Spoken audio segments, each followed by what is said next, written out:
The RV Show USA. It's the country's #1 radio show about the RV lifestyle with RVer, consumer advocate, and your wingman, Alan Warren. Well, again, it is not your RV wingman. It is your RV wingman's daughter, soon to be school teacher, and your weekly graphics girl for catching our live stream broadcasts. So I want to go back to the last segment about RV education because those classes really do sound fun. They are fun. They're a lot of fun, and they're given by the service writers too. Like I said, I think that's important to mention. You know, the service writers at an RV dealership, they are really, as I mentioned in the last segment, the unsung heroes of an operation. They deal with the kind of the nuts and bolts and problems that RVers experience, and they do it every single day. It seems like the salespeople sometimes get all the glory, but it's the hard-working folks out back that really deserve, you know, a pat on the back and the appreciation. The service writers are the ones that give the RV Ed classes. Now, believe me, RV dealers do not want angry RVers.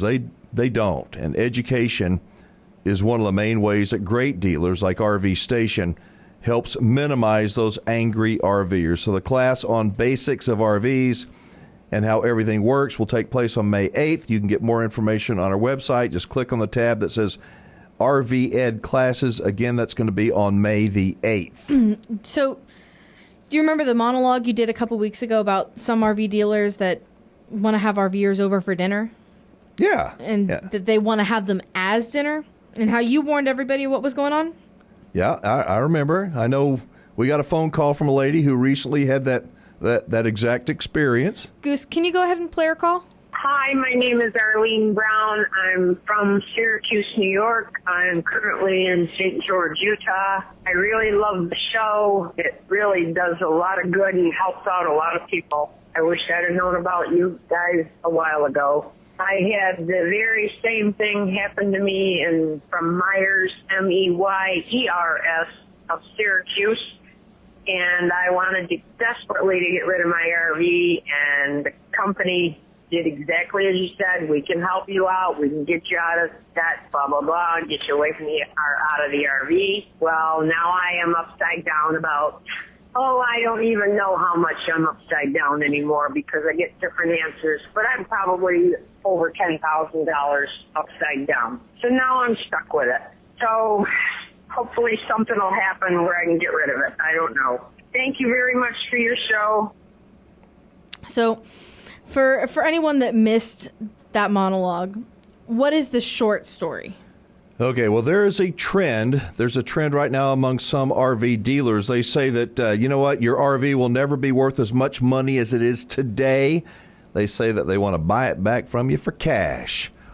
If you hear that, be careful, folks. Be careful. The same folks that may have fleeced you when you bought it, when you may have paid too much or financed it for too long, may try and bury you again. If you are tempted to go and see the deal, see if the deal's right for you, if it's for real, please take a few minutes and watch our YouTube video. Please do not get fooled. And you can find that video on our YouTube channel.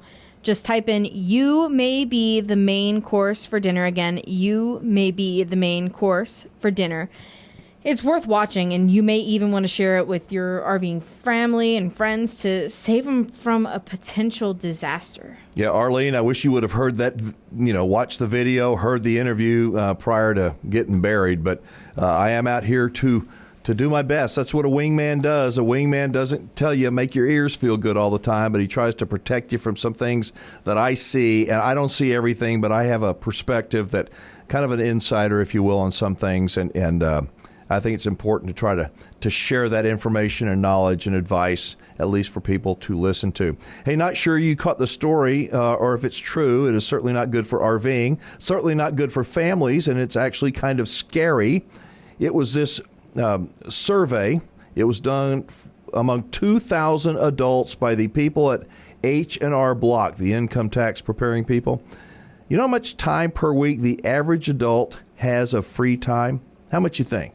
How much you think the average adult has per week? The survey says 4 hours and 26 minutes. That's it, 4 hours and 26 minutes a week of free time that you get to enjoy every single week. If that is true, even if it's twice that much, if the average adult has just 4.5 hours to relax every week, what do you think that does to weekend RVing and camping trips? What does it do for alone time, for one-on-one time with your kids? What does it mean for all of us? I'm not sure I believe the survey's accurate, but man, we're so busy, so much busier than we have ever been before. It makes me wonder what the unintended consequences are. They say that because of the lack of free time, adults are putting off important things like medical treatments. They're not paying their bills on time. They're not getting as many haircuts. They're not fixing things around the house. 4.5 hours a week of free time.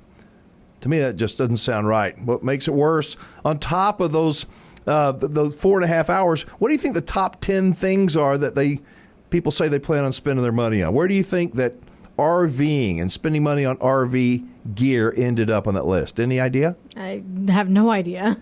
Well, it didn't. It didn't show up anywhere. Here are some of the things that people plan on spending their tax refund on. 1, motorcycle tires. A PlayStation, I guess PlayStation 4. They want to go to a casino. They like to go to Niagara Falls. They want to throw a party. They want to buy a lawnmower. They want to pay off some credit card debt. That's a good idea. They want to buy some pizza. Hey, Goose, there you go. They want to buy some pizza. They want to buy a scooter, and they want to buy scuba gear. Scuba gear, not scuba deer. Scuba gear.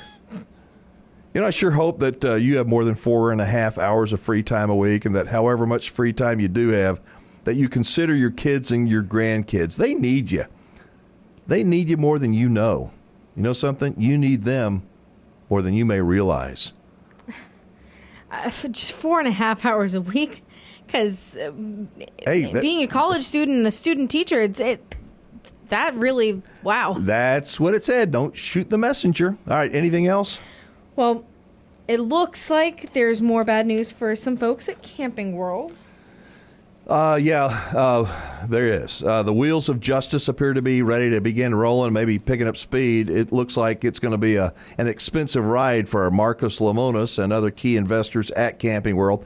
Their lawyer bills have got to be staggering. I think that there are now more than a dozen class action lawsuits that have been filed against them for their alleged pump and dump practice that they did that made a handful of people at the very top, Marcus being one of them, very, very, very rich.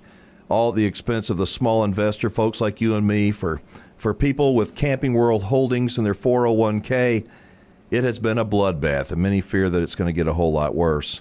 With so many different law firms that have filed suit against Camping World, they are jockeying for, which law firm will be representing the plaintiff, and the judge is going to be appointing the lead counsel pretty soon. I've been mentioning that Camping World was something to look out for about a year now, saying watch out, be careful. In spite of what some believe, I promise I do not want to see Camping World go bust. If it does, oh man, there's going to be some big trouble, a big ripple effect across this industry. Not sure why others aren't saying anything about this. Seriously, I can't be the only one who sees big troubles ahead for Marcus and the other defendants. But if people in the industry do see what I see, why aren't they saying anything? I can't be the only person seeing where this thing's heading. Maybe they see it, but they are smarter than I am. Probably wouldn't doubt it. They're keeping their mouth shut. Maybe I should. Well, the next few months with Camping World will be interesting for sure. As always, we will let you know what we see and hear and what we expect. And as always, we welcome Mr. Lemonis to join us here in the studio live, if you will. Marcus, if you're listening, I only have 3 questions for you, just 3. But I want to ask you in person, so it should be pretty easy. I know our listeners will enjoy our conversation. Hi, this is Goose from the RV Show USA, and these are today's winners to ensure you get your $50 gift card. Make sure you send an email to info@thervshowusa.com. And if you would like to enter to win a $50 gift card of your very own, head over to thervshowusa.com and sign up for our email list. And if you like this video and would like to see more, make sure you hit the subscribe button. It's right over there. and turn on the notifications so you will be notified whenever a new video comes out for the RV Show USA. And as always, thank you for watching.